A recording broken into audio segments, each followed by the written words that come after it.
So, you decided to download a game called Destiny 2, and you chose to be a hunter for your class. Well, this season, Season 18, Season of Plunder, we have access to a bunch of new things with our ARC subclasses, and today, I'm going to try to lead you down a somewhat correct path to a build that will allow you to have tons of fun on this ARC Hunter and potentially learn a handful of things, so let's get right into this. Now, the reason for this build is because Bungie did something very generous, is they gave a gift to all players, which includes the Thunderlord exotic LMG, a piece of exotic armor that goes along with ARC 3.0, a handful of weapons, and a full set of 1570 armor with mods already equipped in them for a very basic build. So if you're a new player, this is going to be extremely helpful to you, and hopefully I can show you how to make good use of it and how to make it better if you really enjoy this style of play or you just are curious about how builds work. So without further ado, let's go over the exotic they gave us for the Hunter class.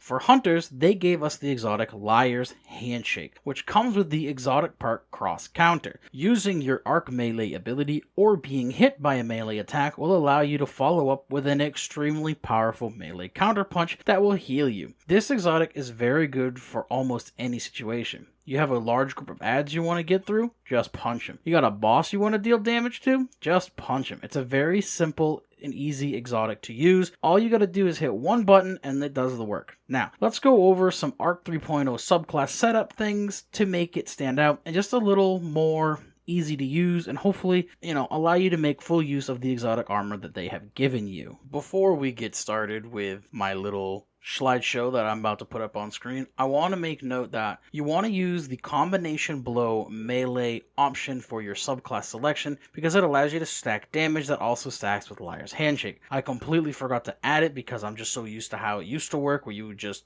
click on something and it would just give it to you. So my apologies. Use combination blow and you're going to get a lot more out of this build. Now, let's go over the other subclass things that I use. First things first, I use pulse grenades because as a hunter, we didn't have pulse grenades up until now, so I just really wanted to use them. The first aspect we're going to be using is flow state, which reads defeating a jolted target makes you amplified. While you are amplified, your dodge recharges more quickly and you are more resilient while dodging and your reload speed is greatly increased. Now, those are two new verbs they gave us for ARC 3.0. Jolted is when you debuff an enemy and it calls down a little bolt of lightning that can chain between enemies, and amplified allows you to have higher movement speed, weapon handling, and after sprinting you get the speed booster buff, which is a really fun thing to play with. The second aspect that I ran for this build is lethal current, which reads after dodging your next melee attack has increased lunge range, jolts the target, and creates a damaging aftershock. Damaging jolted targets with a melee attack also blinds them. The aftershock on this ability is really good at taking care of the larger group of ads, and since this is a melee based build, you can wipe out entire things of ad with this and your melee. It's a very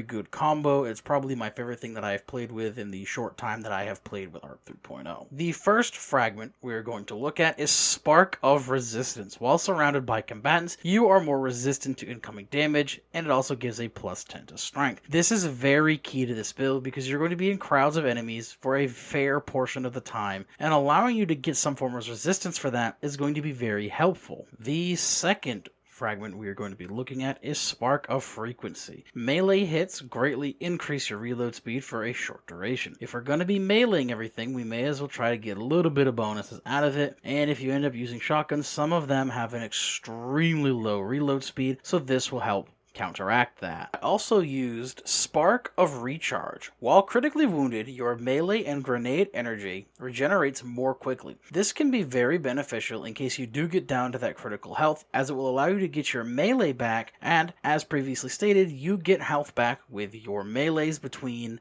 I believe it is the Aspect, or just the regular combination blow, and Liar's Handshake. This way, it'll try to help you get out of that critical state. And finally, I ran Spark of Magnitude. Your lingering arc grenades, which include Lightning Grenade, Pulse Grenade, and Storm Grenade, have extended duration. I ran this just to get more out of my Pulse Grenades at the end of the day and allow them to do a little bit more damage. So, with that, that's our class setup. So now let's move on to the mods that they gave us with this armor and show you how it fits together to make a very simple yet effective build for our hunters. The first mod that we're going to look at is Sustained Charge. Become charged with light by rapidly defeating combatants with auto rifles, trace rifles, or machine guns. Additional copies of this mod increase the time allowed between combatants that are defeated. The weapons they give us include an auto rifle, which is an arc auto rifle, so later on down the road when you get other mods, it can still be used with the subclass, as well as they gave us Thunderlord, which is a very good exotic LMG for new players, as well as the fact that they buffed it. So with this, we're going to be able to become charged with light by using our auto rifle or our LMG. The second mod that we have in this build is going to be taking charge. Become charged with light by picking up orbs of power. This is simply used as another way to become charged with light with this build, so you can spend them with a mod that we're going over later on in this section. We then have stacks on stacks. Gain an extra stack of charged with light for every stack you gain with a -10 to recovery. So every time that you get one from sustained charge or taking charge, instead of getting 1 stack of charge with light, you'll now be getting 2 stacks with charge of light. And to compensate for the amount that you'll be getting, we also have supercharge, which allows you to have 2 additional stacks of charge with light to a maximum of 5. Now, to spend these stacks of charge with light, they also threw in heavy-handed. While charged with light, regain half your melee energy when you use a charged melee ability, consuming 1 stack of charge with light. This can be helpful in situations where you don't have your dodge back to get your melee back, as this will give you half your melee charge, so you now don't have to wait as long. It's very simple, and it's very effective. Another thing you're going to want to do with this armor when you get it is try to put as much resilience as you can, as it dictates your resistance in PvE activities. So, with the armor mods gone over, let's go over the weapons that I used for this, and some perks on weapons you're going to want to look out for in the future. Out of all the weapons they gave us, I decided to use the Ragnarok Deed shotgun and the Come to Pass auto rifle. To me, these are the best options for this particular build, pairing them alongside Thunderlord, which comes with the weapon perk Lightning Rounds. This weapon fires faster and more accurately the longer the trigger is held. Continuous damage generates stunning lightning strikes. It also comes with the intrinsic trait Rain Havoc. Final blows with this weapon generate stunning lightning strikes from above and is now strong against Overload champions. This LMG was buffed with the season update, which is what gave it the Overload rounds, which I am curious to see how it performs in the end game for Grandmasters and the like. Now, some weapon perks you may want to be on the lookout for in the future if you want to keep using this build are examples like Grave Robber, where melee kills reload your weapon.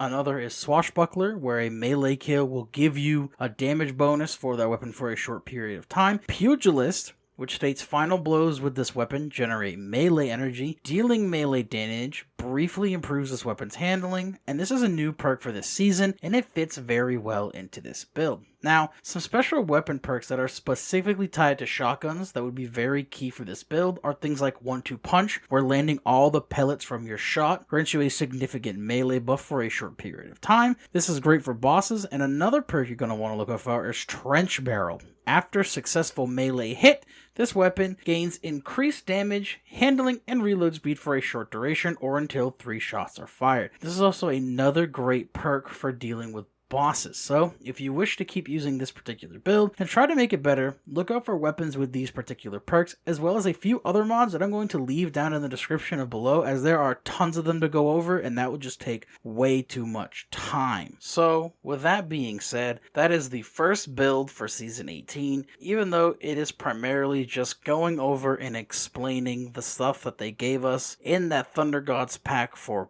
all of us players, as well as giving my opinions on it and how to make it work good for an Arc Hunter.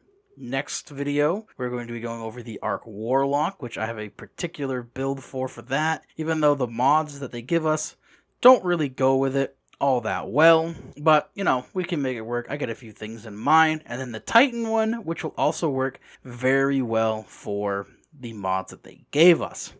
Now, after that, I'm going to be working on my first handful of PvP builds. I am not a great PvP player, but I'm going to see if my builds can stand up in the rigorous battles of the Crucible, and we're going to see how that goes. But with that being said, I hope everybody enjoyed the reveal that they did the other day. I hope everybody who is going for King's Fall on Friday gets through it successfully and is able to get the loot that they want. And I hope that anybody who watched this video that is a new player or just someone who wants to understand things a little bit better took a little grain of salt from this, and hopefully they learned something. So with that, I hope everybody has a fantastic week.